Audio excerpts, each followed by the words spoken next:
Parliament has convened a rare special 3-day session from April 16 to 18th to debate three seismic proposals, that is, constitutional amendment to accelerate women reservation in Lok Sabha and state assemblies, and a delimitation bill that would redraw India's electoral map. I, Pooja Yadav, welcome you to Chintan Expert Speak series in conversation with Dr. Cchavi Vasisht. So, Dr. Vasisht, what exactly does the Women Reservation Bill promise in simple terms? Thank you so much, Pooja. Great to be here. So this story is, 3 decades back. In 1996, the first time the bill was introduced, and in 2023, we passed the bill with a great majority, merely 2 oppositions in Lok Sabha. But they added a caveat. They promised that every third seat would be given to a woman. But the caveat here was that this would be only implemented post the delimitation exercise. Now, this delimitation exercise has a history attached to it. We'll discuss that later.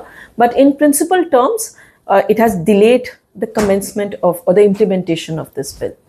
Now, in simple possible terms, to say so, at the time of independence, India had a reservation, not exactly reservation principle for women, but the representation in parliament was merely 5%, around 5.6%. And post 75 years of independence, we are standing today at 13.6%, which is very stark to say so, given that India has a huge female population. But in many other terms, we see that the representation of women, whether it is in economy, whether it is in political landscape, they are not represented well. So this bill, in simple terms, wants to address this gap. It is trying to address the concern of numbers, and it wants to bring the numbers to 33%, to say so. Yes. Okay. So why this delimitation suddenly so important to establish this law? Because they made a condition that it would be only implemented after the delimitation exercise has been done. Now that would be, so if we see the history of it, 1971 census is something that we have been using for the past 50 years for all our elections, right? We have not changed that. Because of the law that had come into place in 1976, the 1971 census was something that we all were following. Their argument is that let's move beyond 1971 and get it to 2011, because 2021 census has been delayed and they will not have the results till 2034. So just to speed up the process, they want to get the bill and get done everything, all the delimitation process done by before the 2029 Lok Sabha elections, right? But there is a problem here. The problem is that 1971, the population dynamics have changed, right? And if we see these population dynamics, it's in terms of geography, it is in terms of demographics, migration, urbanization, number of factors involved there. So the population dynamics have changed and they want to shift this dynamics. Now, of course, there are few states who have performed very well in terms of controlling their population. There are few states who have not been able to do so. And that is where the North-South debates come into picture, right? In southern states, the main opposition is that if you delimit the entire constituencies on the basis of the recent census, they have actually controlled their numbers. And that's a good thing to look out for. But why should they be punished because of that? Now, another thing that the delimitation exercise is doing is that they're increasing the Lok Sabha seats. That is very explosive number that they're talking about, from 543 to 750 almost. So, not even 750, it's 850 to say so. So that's a huge jump. Yeah. So yes, of course, there will be opposition to such a massive exercise. Because does this mean that women will get more seats in parliament now? Yeah, I wish the answer was as simple as we say so. Nothing will happen overnight. The delimitation process itself is going to be the huge task, though they have set a very ambitious target to get it done in 3 years. Hasn't happened before. So I really have my doubts there whether it will be completed or not. But moreover, from our, from my years of research, from what we recently explored during our Shashakt Nari Viksit Bharat conference in February, through our edited volume that we did, we had a very interesting chapter by Veenu Dhingra, who has explored the women's political participation. We see that only by guaranteeing a seat, you don't guarantee a woman their voice, right? That is very true. This was very illustrative, when women were given seats in panchayats. Did they really come to have their voice? Well, in some places we do see positive, outcomes. Women have worked really hard to bring about or bring into the concerns that really affect them, whether it is water supply, whether it's education. So they have brought up those issues which earlier was not addressed. But the huge, massive impact has been that they are just, acting as a rubber stamp. Yeah. They are proxy to their male members. The concept of Pradhanpati. Yes, Sarpanchpati, Pradhanpati. Yeah. So this, then numbers doesn't matter.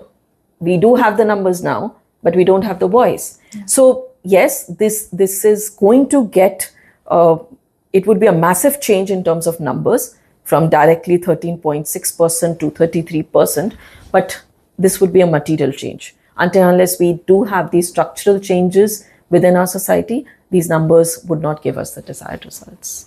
But that's a good start, we can say, Yes. right? Yes, definitely. It's a good beginning, but that's a beginning. You have a lot of work ahead to go for. So, does this, delimitation linking will delay the representation which we are talking about? Certainly, because the process itself is huge. First the forming of the commission, the work that they are assigned for. They have set an ambitious target of 3 years. Certainly, it's a huge task to say so. So there is one, that problem, the procedural delay. But the other is the opposition voices which are already there. Again, North-South, I completely understand that would be a really challenging and difficult to justify. Also, in this bill, they had reservation for SCs and ST, but OBCs were omitted. So how everything would play out in the larger landscape, how far, even these 3 days in the parliament are going to be very challenging and full of debates, as has been and as always will be the case. So we really have to see first, do we get an acceptance or do we get a yes in the parliament? And if yes, how far we are able to implement those laws. Very well. So in reality, will this lead to more decision-making power for women? Frankly, this has been the central point of contention in all our laws, legislations, constitution provisions that we have for women, that whether we are giving a voice, a decision-making power to women or not. Let me be very direct. Numbers matter. This is a historic development. It took us more than 30 years to come to that agreement that women need to be represented. They need to have a certain reservation and be in the parliament, to be in the policy-making process. Research has also consistently shown, and if they come to the decision-making process, they are able to make real impact, real change, something which affects the daily lives, right? But are numbers alone sufficient? No. Right? So this is what concerns me. The political parties may just start, acting as gatekeepers. Already the patriarchal mindset that runs across our country, and not just our country, across the world, we have seen how patriarchal norms are there and have restricted representation of women. In few countries, you will see that, in the top class, you have those numbers. You have representation, women as a president, women as a leader, but do we have it for the mass population? No, certainly not.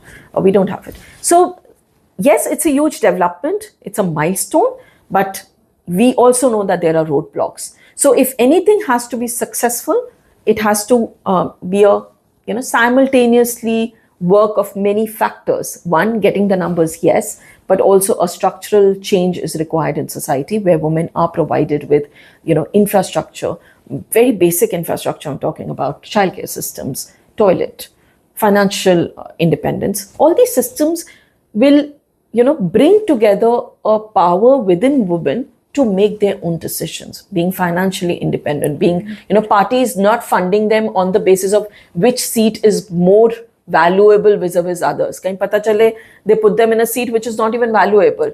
So this should not be a symbolic thing. This should be more than that. It should not just stop at there. And as you said, this is just a starting line. We are, if we really want Viksit Bharat by 2047, that's what our aspirations are for the country. If we really want that, we need to move beyond numbers. This would be a starting feat, and we have a long journey ahead. Very well said, Dr. Cchavi, and thank you for explaining this so well. Thank you. Stay tuned with us for more such enriching conversations.